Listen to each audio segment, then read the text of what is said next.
Assalamualaikum warahmatullahi wabarakatuh. Pada video kali ini kita akan belajar materi statistika, yaitu terkait dengan penyajian data berkelompok dalam bentuk tabel distribusi frekuensi.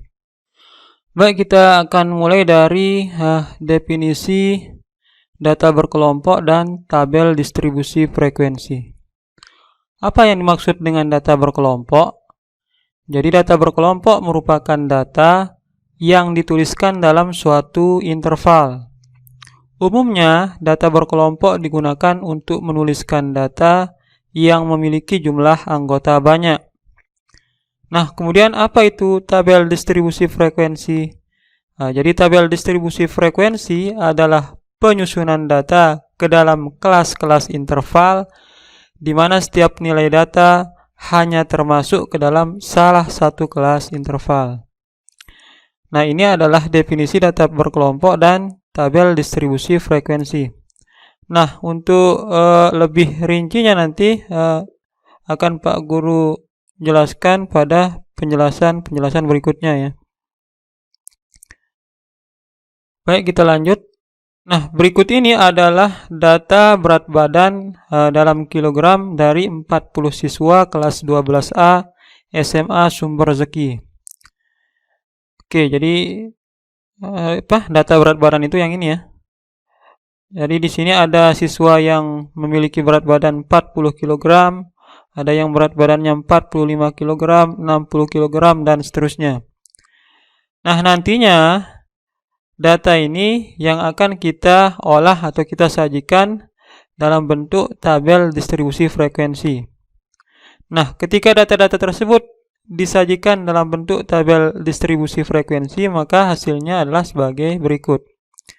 Jadi di sini ada kolom untuk berat badan, ada turus untuk memudahkan penghitungan frekuensinya, dan ada kolom untuk frekuensi. Nah, nantinya tahapan-tahapan proses penyajian data ke dalam bentuk tabel distribusi frekuensi ini akan Pak Guru jelaskan langkah per langkah ya. Namun sebelum itu kita akan membahas apa saja unsur-unsur atau bagian-bagian dari suatu tabel distribusi frekuensi. Yang nantinya dengan mengetahui unsur-unsur atau bagian-bagian dari suatu tabel distribusi frekuensi, kalian akan mudah menyajikan suatu data ke dalam bentuk tabel distribusi frekuensi. Kita beralih ke unsur-unsur atau bagian-bagian suatu tabel distribusi frekuensi.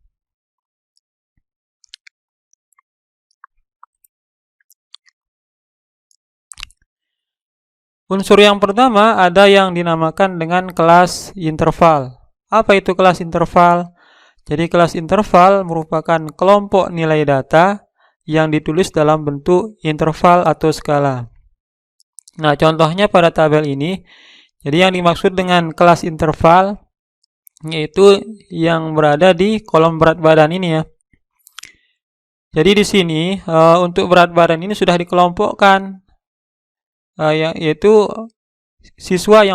kelompok siswa yang memiliki berat badan antara 40 sampai 44 kg, kelompok siswa yang memiliki berat badan 45 sampai 49 kg, kelompok siswa yang memiliki berat badan antara 50 sampai 54 kg, dan sampai yang terakhir yaitu kelompok siswa yang memiliki berat badan antara 65 sampai 69 kg.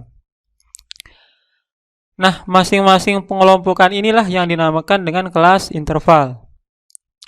Mulai dari atas, yaitu kelompok siswa yang memiliki berat badan antara 40 sampai 44 kg, ini disebut dengan kelas interval pertama.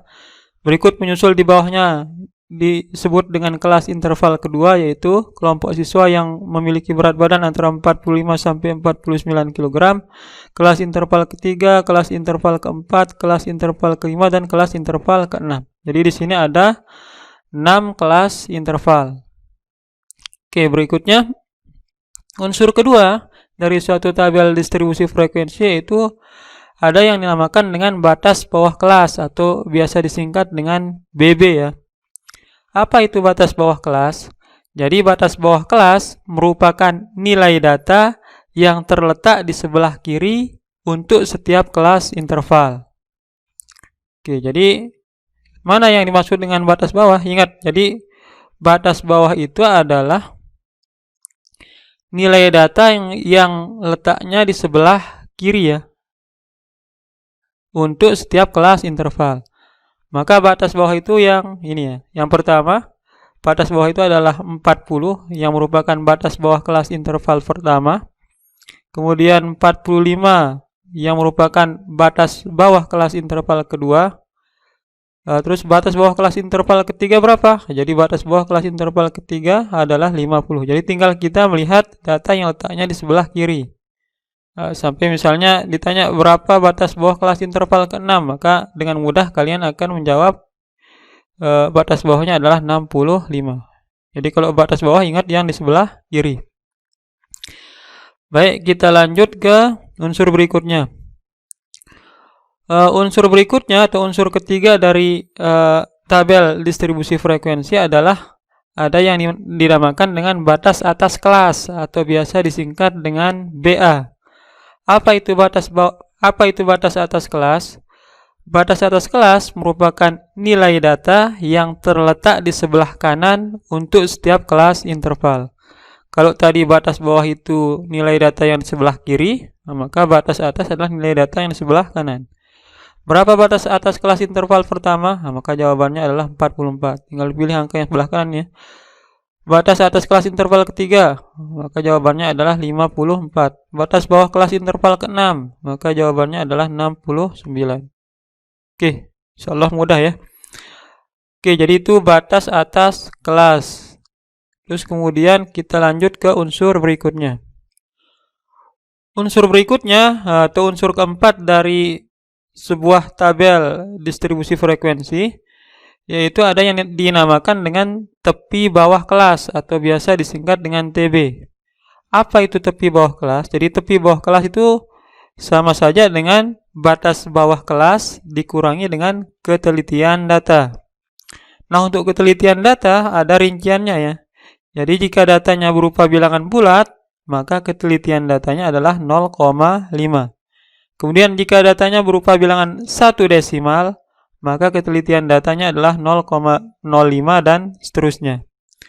Nah, karena data kita itu berupa bilangan bulat yang ada koma-komanya ya, maka nanti ketelitian data yang kita pakai adalah 0,5 ya. Nah, jadi yang ini. Supaya kalian lebih paham, Pak Guru kasih contoh ya. Misalnya berapa tepi bawah kelas interval pertama, berarti TB1 ya. Tepi bawah kelas interval pertama. Jadi rumusnya adalah batas bawah dikurangi ketelitian data. Nah, karena kita nyari tepi bawah kelas interval pertama, maka di sini rumusnya adalah batas bawah kelas interval pertama BB1 dikurangi ketelitian data. Nah, karena data kita berupa bilangan bulat, maka ketelitian data yang kita pakai adalah 0,5. Maka di sini kita kurangi dengan 0,5 ya. Nah, sekarang berapa batas bawah kelas interval pertama? Oh, batas bawahnya adalah data yang letaknya nilai data yang letaknya di sebelah kiri ya. Berarti 40, maka tinggal kita masukkan 40 dikurangi 0,5, maka ketemulah tepi bawah kelas interval pertama adalah 39,5. Oke, seperti itu ya. Baik, satu contoh lagi, misalnya berapakah tepi bawah kelas interval ke-4 misalnya. Berapa TB4? Maka rumusnya adalah BB4 atau batas bawah kelas interval ke-4 dikurangi ketelitian data. Nah, jadi tetap kita pakai 0,5. Kenapa? Karena data kita berupa bilangan bulat. Maka kita cari dulu kelas interval ke-4. Ini kelas interval pertama, kedua, ketiga, ke-4. Nah, ini adalah kelas interval ke-4 ya. Maka batas bawahnya adalah nilai data yang letaknya di sebelah kiri. Nah, maka kita pilih 55. 55 dikurang 0,5. Sehingga kita peroleh tepi bawah kelas interval ke-4 adalah 54,5. Oke, insyaallah mudah ya. Baik, kita lanjut ke unsur berikutnya. Jadi unsur kelima dari suatu tabel distribusi frekuensi adalah tepi atas kelas atau biasa disingkat dengan TA. Tepi atas kelas itu sama saja dengan batas atas kelas ditambah dengan ketelitian data. Nah, jadi sama seperti tepi bawah tadi ya. Ketelitian datanya itu sama. Jadi kalau datanya berupa bilangan bulat, maka ketelitian datanya adalah 0,5. Jika datanya berupa bilangan 1 desimal, maka ketelitian datanya adalah 0,05 dan seterusnya. Tapi ingat, di sini ada perbedaan antara tepi bawah sama tepi atas ya. Kalau tepi bawah ini operasinya berupa pengurangan, kalau tepi atas berupa penjumlahan. Misalnya kita mau nyari berapa tepi atas kelas interval ketiga, maka rumusnya adalah batas atas. Tentunya kita pilih batas atas kelas interval ketiga ditambah dengan ketelitian data, ditambah dengan 0,5. Maka langkah pertama kita cari dulu mana kelas interval ketiga. Kelas interval pertama, kedua, ketiga. Ini kelas interval ketiga ya. Maka terus karena kita nyari batas atas, batas atasnya adalah nilai data yang letaknya di sebelah kanan. Maka batas atas kelas interval ketiga itu adalah 54 ditambah dengan 0,5 ya. Sehingga kita peroleh tepi atas kelas interval ketiga adalah 54,5. Oke, insyaallah paham ya. Oke, satu contoh lagi, misalnya berapa tepi atas kelas interval ke-6 misalnya ya, TA6. Maka rumusnya adalah BA6. Batas atas kelas interval ke-6 ditambah dengan ketelitian data. Berapa BA6? BA6 itu, ini kan kelas interval ke-6 kan yang terakhir. Batas atasnya itu adalah nilai data yang letaknya di sebelah kanan, berarti 69 ditambah 0,5. Maka kita peroleh tepi atas kelas interval ke-6 adalah 69,5. Oke, jadi seperti itu. Lanjut ke unsur berikutnya. Unsur berikutnya dari suatu tabel distribusi frekuensi adalah titik tengah kelas atau XI. Ini lambang titik tengah kelas itu adalah XI ya. XI bisa dicari menggunakan rumus BA ditambah BB dibagi 2, atau batas atas ditambah batas bawah dibagi 2, atau titik tengah kelas juga bisa dicari dengan rumus TA ditambah TB dibagi 2, atau tepi atas ditambah tepi bawah dibagi 2. Nah, karena di sini yang diketahui di tabel ini adalah batas atas sama batas bawahnya, maka kita pakai rumus yang pertama untuk nyarinya ya. Oke. Berarti misalnya kita mau nyari titik tengah kelas interval keempat, berarti kita nyari X4. Jadi ini nanti yang kita pakai menggantinya adalah tergantung kelas interval mana yang mau kita cari titik tengahnya ya. Karena kita mau nyari titik tengah kelas interval keempat, oh ya ini kelas interval keempat ini 1, 2, 3, 4, yang ini ya. Karena kita mau nyari titik tengah kelas interval keempat, maka kita ganti I-nya dengan 4x4, sama dengan BA ditambah BB dibagi 2 ya. Tentunya BA sama BB di sini adalah batas atas dan batas bawah dari kelas interval keempat. Batas atasnya adalah 59, nilai data yang di sebelah kanan, ditambah dengan batas bawahnya adalah 55, nilai data yang di sebelah kiri. Oke, dibagi 2. Maka kita peroleh ini adalah 114 dibagi 2 sama dengan berapa ini? 114 dibagi 2 57 ya. 57. Dan seterusnya. Oke. Oke, lanjut ke unsur berikutnya ya. Baik, unsur berikutnya dari suatu tabel Distribusi frekuensi adalah unsur ketujuh, yaitu banyak kelas atau biasa disimbolkan dengan K kecil. Banyak kelas merupakan bilangan bulat. Nah, ingat, jadi banyak kelas itu berupa bilangan bulat. Banyak kelas dapat dihitung menggunakan rumus K sama dengan, atau banyak kelas sama dengan 1 ditambah 3,3 dikali log N. Jadi log ini maksudnya logaritma ya. Nah, nanti untuk menghitungnya nanti kalian bisa menggunakan kalkulator. Kalau memang perhitungannya rumit ya. Nanti bisa menggunakan bantuan kalkulator. Jadi K sama dengan 1 ditambah 3,3 log N. Dengan N adalah banyak data. Nah, untuk untuk kasus berat badan ini, karena data yang kita miliki itu adalah sebanyak 40, yaitu 40 orang siswa yang kita ketahui berat badannya, maka nanti N-nya tinggal kita ganti dengan 40. Nah, untuk perhitungannya nanti akan Pak Guru perjelas lagi langkah per langkah setelah kita menyelesaikan seluruh unsur dari, atau setelah kita membahas seluruh unsur dari suatu tabel distribusi frekuensi ini.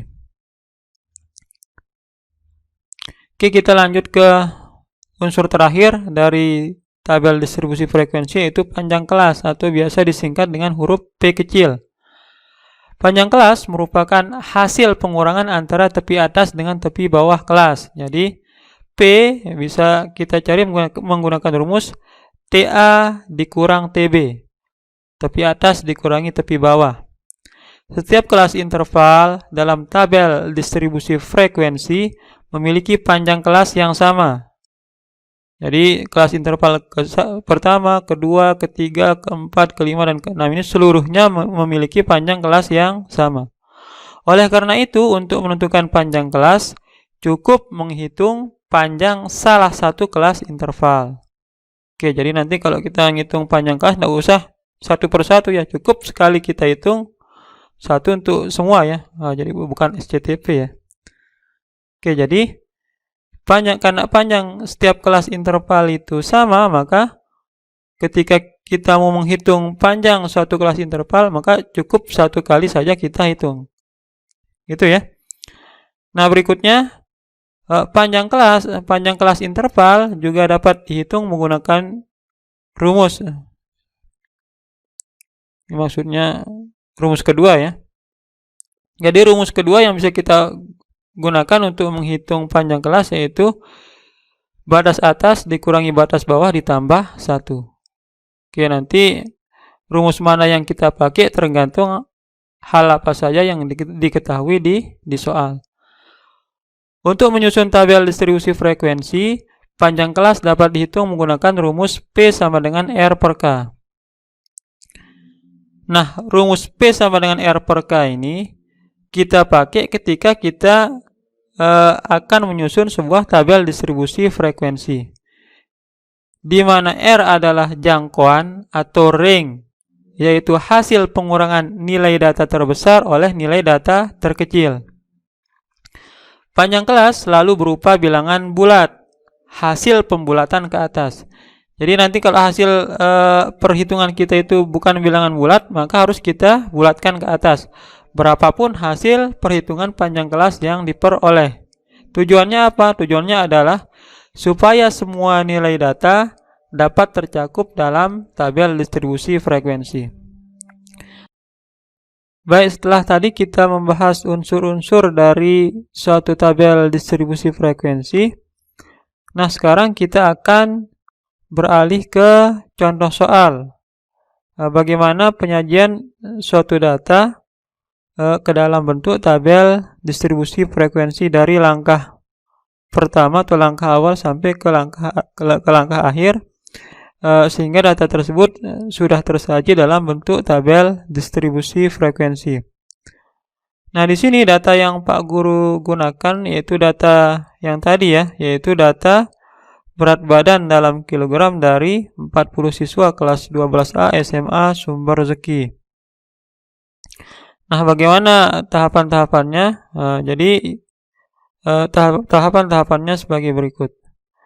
Tahapan pertama adalah kita akan menentukan yang dinamakan dengan jangkauan. Apa itu jangkauan? Jangkauan tidak lain adalah data terbesar dikurangi dengan data terkecil. Namun sebelum itu, kita akan menentukan banyaknya data ya, atau n kecil. Jadi karena di sini yang kita hitung berat badannya adalah sebanyak 40 orang siswa, maka tentunya banyak datanya atau n-nya adalah sebanyak 40. Maka n-nya di sini sama dengan 40 ya. Nah, kemudian data terkecilnya ya tinggal kita perhatikan. Kalau kita lihat di sini data terkecilnya adalah 40 ya. Maka di sini kita tulis 40. Oke, lanjut. Kita akan menentukan data terbesarnya. Kalau kita perhatikan di sini data terbesarnya adalah 67. Maka kita tulis di sini data terbesar sama dengan 67. Oke, setelah kita peroleh data terbesar dan data terkecil, maka tinggal kita masukkan di sini. Jadi jangkauan sama dengan data terbesar dikurangi data terkecil. Maka ini sama dengan 67 dikurangi 40 sama dengan 27 ya. Nah, langkah berikutnya adalah menentukan banyak kelas atau K. Banyak kelas itu rumusnya adalah 1 ditambah 3,3 log n, di mana log ini adalah logaritma dan n adalah banyaknya data. Maka tinggal kita hitung, di sini adalah 1 ditambah 3,3. Nah, tentunya ini menjadi log 40 ya. Maka ini sama dengan 1 ditambah 3,3. Nah, log 40-nya nanti kalian bisa cari menggunakan kalkulator. Nah, kalau kita hitung menggunakan kalkulator, maka nanti kita akan dapatkan nilai log 40 adalah 1,6. Berarti ini kita kalikan dengan 1,6. Ini 1 ya. 1 ditambah, nah 3,3 kali 1,6 itu sama dengan 5,28. 5,28. Maka kita peroleh hasilnya adalah 6,28. Nah, nantinya ini banyak kelas ini kan harus berupa bilangan bulat, maka kita bulatkan menjadi 6 ya. Kalau kita bulatkan menjadi 6. Jadi banyak kelasnya adalah sebanyak 6 kelas. Kenapa dibulatkan menjadi 6? Karena desimalnya ini kurang dari 0,5 ya. Oke, lanjut ke langkah berikutnya, yaitu menentukan panjang kelas atau P. Panjang kelas itu sama dengan jangkauan dibagi dengan banyak kelas. Oke, Pak Guru tulis di sini saja ya.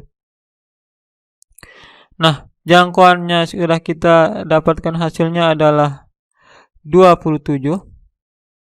Ini jangkauannya. Dan banyak kelasnya adalah 6 ya. Maka panjang kelasnya sama dengan 27 dibagi dengan 6. Nah, sehingga kita peroleh hasilnya adalah 4,5 ya. Maka kita peroleh hasilnya adalah 4,5. Nah, karena di sini desimalnya adalah 0,5, maka tentunya kita bulatkan ke atas yang menjadi 5. Oke. Nah, berikutnya kita akan menentukan interval kelas. Nah, tentunya kita mulai dari interval kelas yang pertama. Nah, untuk interval kelas yang pertama nanti untuk batas bawahnya kita bisa menggunakan atau memilih data terkecil ya sebagai batas bawahnya. Nah, tadi data terkecilnya sudah kita dapatkan yaitu sebesar 40. Maka di sini kita tulis batas bawah kelas interval pertama yang merupakan data terkecil itu sama dengan 40. Nah, kemudian setelah kita dapatkan batas bawahnya, kita hitung batas atasnya. Nah, batas atasnya itu rumusnya adalah batas bawah ditambah panjang kelas dikurang 1. Batas bawahnya adalah 40. Ini kan. Kemudian panjang kelasnya itu ini P ya. Ini adalah P, ada panjang kelas. Jadi panjang kelasnya adalah 5. Maka batas atasnya itu sama dengan batas bawahnya adalah 40. Jadi 40 ditambah panjang kelasnya itu 5 dikurang 1. Nah, maka kita peroleh hasilnya adalah 40 tambah 5, 45 dikurang 1 jadinya 44. Oke. Jadi batas atas kelas interval pertama adalah 44. Baik, kita lanjut ke interval kelas berikutnya, yaitu interval kelas kedua. Nah, jadi nanti untuk batas bawah kelas interval kedua itu diperoleh dari batas atas kelas interval sebelumnya, yaitu batas atas kelas interval pertama ditambah dengan 1 ya. Maka nanti kita peroleh batas bawah untuk kelas interval kedua itu akan sama dengan 44 ditambah 1. Maka kita peroleh di sini hasilnya adalah 45. Oke.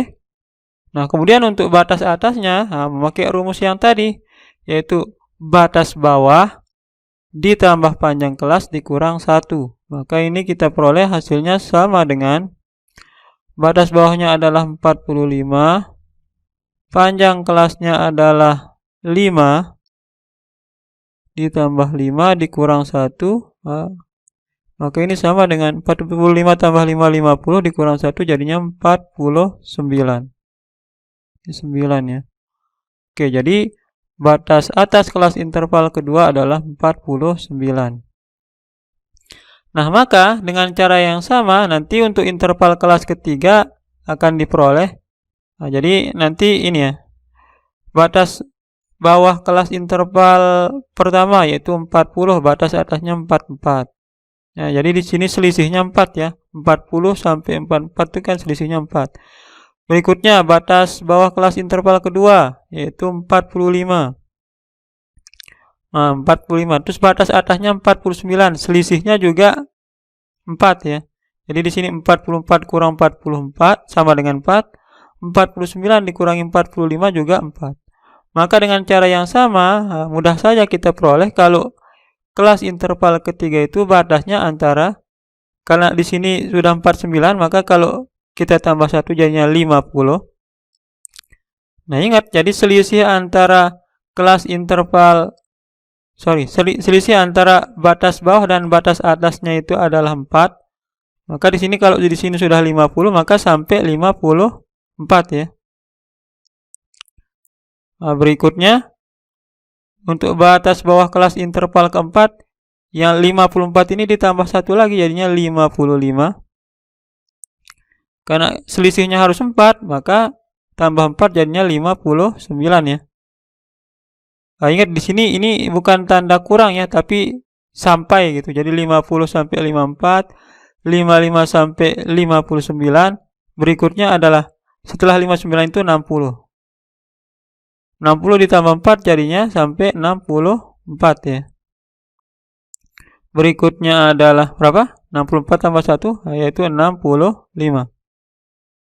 Nah, ditambah 4 lagi jadinya 69 ya. Oke, jadi kita sudah memperoleh batas bawah dari kelas interval pertama sampai kelas interval ke-6. Jadi di sini polanya sama ya. Masing-masing kelas memiliki selisih antara batas atas dengan batas bawahnya itu sama-sama 4. Oke. Kemudian kita lanjut ke langkah terakhir, yaitu membuat tabel distribusi frekuensi. Dengan cara memasukkan data yang sudah kita peroleh tadi dari perhitungan tadi. dengan tentunya untuk mempermudah dengan bantuan turus ya. Oke, gimana caranya? Oke, sekarang Pak Guru jelaskan. Baik, dari perhitungan kita tadi sudah kita dapatkan untuk berat badannya terdiri dari 6 kelas interval ya, atau terdiri dari 6 pengelompokan yang dinamakan dengan kelas interval. Nah, untuk kelas interval pertama yaitu antara 40 sampai 44. Jadi langsung saja kita tulis di sini antara 40 sampai 44 kg. Nah, kelas interval kedua merupakan kelompok berat badan antara di sini 45 sampai 49 ya. Antara 45 sampai 49. Kemudian kelas interval ketiga merupakan kelompok berat badan antara 50 sampai 54. Kelas interval keempat antara 55 sampai 59. Kelas interval kelima antara 60 sampai 64.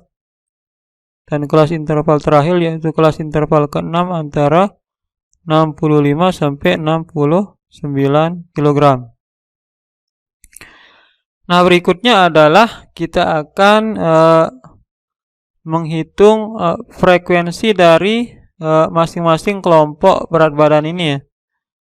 Nah, dengan untuk memudahkan kita nanti kita menggunakan bantuan turus. Jadi yang pertama kita mulai dari frekuensi kelas atau menghitung frekuensi kelas interval pertama yaitu kelas interval dengan berat badan antara 40 sampai 44 kg. Nah, sekarang 40 masuk ya, berarti 1. Tulis di sini 1. 42 masuk 2. 43 juga masuk, berarti 3. 4 di sini tidak ada. Di sini 43 masuk 4. 43 juga masuk, berarti 5. 41 masuk 6.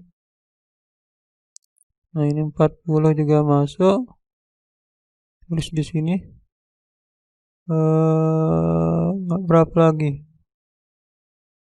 Yang ini ya. Ini juga masuk. Tulis lagi. Kemudian mana lagi? Oh, ini 40 ya.